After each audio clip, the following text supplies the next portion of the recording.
Bienvenidos nuevamente a la Cátedra de Realidad Educacional y Cultura Paraguaya, dirigida a los estudiantes de la carrera de Ciencias de la Educación de la Facultad de Filosofía. La unidad número 3 del programa de estudios es en cuanto a la vida cultural y educacional antes y después de la Guerra del Chaco y las primeras reformas educativas en el Paraguay.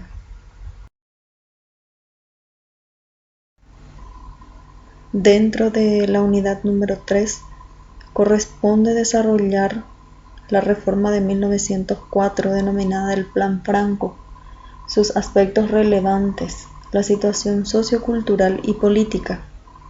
También la reforma de 1924 del profesor Ramón Indalecio Cardoso. Y por último la reforma de 1931, que fue el nuevo plan de estudios para el bachillerato.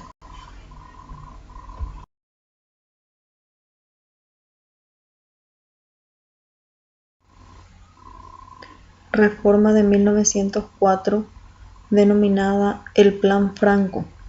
En diciembre de 1903, el entonces director del Colegio Nacional de la capital, Manuel Franco, elevó al Consejo Secundario y Superior una nota en la que detallaba las deficiencias del plan de estudios vigentes para el bachillerato de entonces. Y en ese mismo año presentaba su proyecto de ese plan de estudios. Las ideas o pensamientos de Manuel Franco para establecer el nuevo plan de estudios de aquel entonces. En cuanto a la instrucción secundaria, él quería buscar la calidad de los conocimientos antes que la cantidad. Su intención era proporcionar a los jóvenes que no quieran o no puedan terminar su bachillerato un conjunto de conocimientos que le permita abrazar a los 15 o 16 años ciertas carreras liberales fáciles. Hay algunos jóvenes cuya vocación les lleva a la industria, a la agricultura, al comercio y que ingresan a los colegios solo buscando alguna cultura general. Él creía que en aquel plan vigente del bachillerato egresaban a los jóvenes con grandes lagunas en su instrucción, que les dificultaba la lucha por la vida. La comisión especial integrada para aprobar el plan de estudios para el bachillerato estaba integrada por Manuel Gondra, José II de Couto, el doctor Eusebio Ayala y el profesor Juan José Soler. En un decreto del 25 de marzo de 1904 se establecía un nuevo plan de estudios para el bachillerato. En aquel entonces, presidente de la República, el coronel Juan Ezcurra, y el ministro de Justicia, Culto e Instrucción Pública, el doctor Francisco Chávez.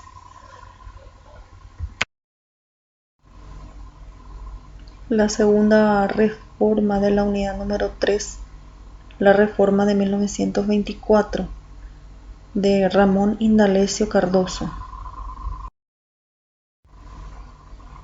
En el mes de febrero del año 1921, el maestro Ramón Indalecio Cardoso recibió el ofrecimiento de parte del Gobierno Nacional para asumir el cargo de director general de escuelas, que aceptó previa conversación con el ministro de Justicia, Culto e Instrucción Pública, don Rogelio Ibarra. Una vez que tomó posesión de su puesto, elevó al presidente de la República, Manuel Gondra, su plan de acción para el ejercicio de la Dirección General de Escuelas, basado en 4 ejes fundamentales, que serían depurar la administración escolar, reformar la orientación de la enseñanza, llevar los beneficios de la instrucción a los últimos rincones de la República y mejorar las condiciones económicas de los maestros. Se debe al profe Ramón Indalecio Cardoso la formulación de la primera reforma de la educación elemental y normal en 1924 con el criterio de una enseñanza funcional. Bajo la reforma cardosiana se inicia una nueva etapa en la educación paraguaya. La reforma de Ramón Indalecio Cardoso redujo el ciclo escolar de 6 años, que era del Plan Franco, a 5 años. Él planteaba la eliminación del castigo y la implementación del premio como medidas disciplinarias. Sostenía también que el maestro de en aquel entonces debía tener una apreciación justa de valores sobre la base del amor a la patria, el respeto, la gratitud a los padres y hermanos, sobre la base del amor al prójimo y de la rectitud. Una de las obras sociales de Ramón Indalecio Cardoso fue la recolecta nacional con el fin de repartir uniformes a los niños necesitados de las escuelas de la capital. También, bajo su dirección, las escuelas primarias fueron dotadas en todo el país, especialmente aquellas que se hallaban más alejadas de la capital y de los centros urbanos. También mejoró las condiciones económicas de los maestros de aquel entonces. Los planteamientos pedagógicos de Juan Pestalozzi y la pedagogía cardosiana. Juan Pestalozzi fue el creador de la escuela popular, no en un sentido puramente caritativo, sino en un espíritu social. La familia para él era el núcleo primordial del cual surgen las demás instituciones sociales. Hay que tener en cuenta que la familia no es suficiente como agente educador, necesita del complemento de la escuela y de las demás instituciones educativas. Estas representan el medio vital social en el que hay que educar al niño, y tendría una idea fundamental que consistía en la educación elemental, que debía tomar como punto de partida al educando. Y el papel del educador, refirió él, es el mismo que cuidaba la influencia externa y que éste no perturbe la marcha natural del desarrollo del niño. Ramón Indalecio Cardoso coincidía en las ideas referidas por Pestalozzi, que revelaban una triple actividad del espíritu, corazón y mano. Esto simbolizaba la vida intelectual, la vida moral y la vida práctica, las cuales han de ser cultivadas integral y armoniosamente, y no de un modo unilateral y parcial. Para Ramón Indalecio Cardoso, la educación no debía moverse en una atmósfera abstracta y real, sino que a partir de las circunstancias reales e inmediatas del hombre. Para él no existía conocimiento sin práctica.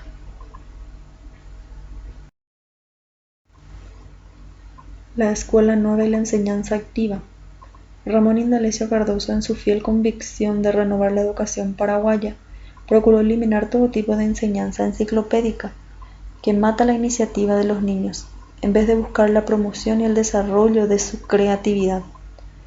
En la escuela activa se toma al niño como niño, no como un adulto, y se lo deposita en el medio social, donde hay trabajo, libertad, orden, disciplina y moralidad, en contacto con sus semejantes. Es un laboratorio de la vida real en el que el niño es obrero de su propio porvenir. Se educa por medio de la actividad tomada en su significado directo, físico, moral, mental y espiritual. La escuela activa pone en contacto al niño con la naturaleza, valiéndose del cultivo de la tierra, de las flores, de las plantas, del cuidado de los animales, de la elaboración de objetos con las materias primas arrancadas del lugar.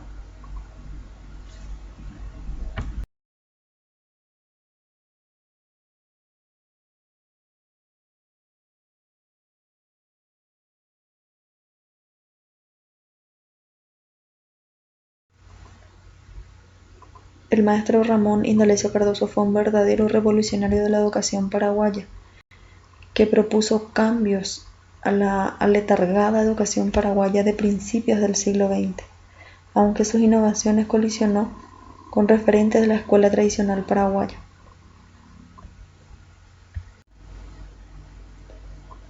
En cuanto a la cooperación del pueblo y el apoyo de ellos que tuvo el maestro Ramón Indalecio Cardoso, Fue el primer educacionista paraguayo que se acercó a los padres a la escuela, teniendo en cuenta el alto porcentaje de analfabetos que existía en nuestro país. Afirmó él que la cooperación popular fue su gran recurso y ha conseguido despertar el entusiasmo del pueblo en torno a la escuela.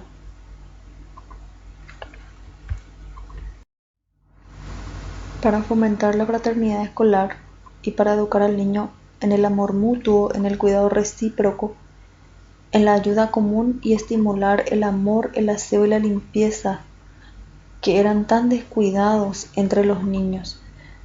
Ramón Indalecio instituyó entre los niños de la Escuela de Varones de Villarrica una asociación exclusivamente infantil de socorro mutuo denominada La Fraternidad.